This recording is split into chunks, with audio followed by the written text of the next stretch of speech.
কাঁচা আম দিয়ে আচার তৈরি করতে চাইলে এই আচারটি তৈরি করে দেখতে পারে। এই আচারটা তৈরি করতে কোনো তেল লাগবে না, বাড়তি কোনো মশলা লাগবে না। প্রথমে আমি পরিপক্ক কিছু কাঁচা আম নেব, তারপরে আমগুলা ভালোভাবে ধুয়ে নেব। আমগুলার উপর থেকে খোসা ছাড়িয়ে নেব।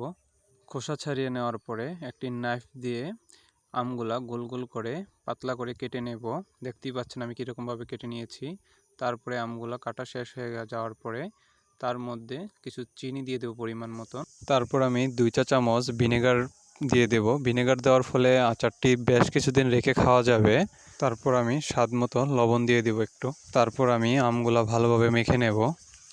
তারপর আমি 1 ঘন্টা আমগুলা একটি পাত্রে ঢেকে রেখে দেব। 1 ঘন্টা পর দেখা যাবে চিনিগুলা গলে এরকম পানি হয়ে গেছে। পানি সহ আমগুলা জ্বলন্ত চুলায় একটি পাত্রে উঠিয়ে দেব। কিছুটা লঙ্কা গুঁড়া দিব এবং সামান্য হলুদের গুঁড়া দিব। এতে কালারটা খুব সুন্দর হবে। ভালোভাবে মিশিয়ে নিতে হবে, বাট হালকাভাবে নাড়তে হবে।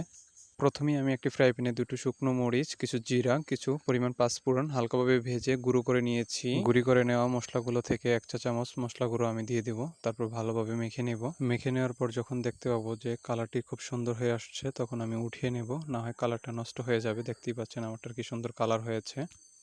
আপনারা চেষ্টা করবেন একটু ঝোল রাখার জন্য। আমি একটু শুকনো করে ফেলেছি। তারপর একটি পিরিচি নিয়ে পরিবেশন করুন।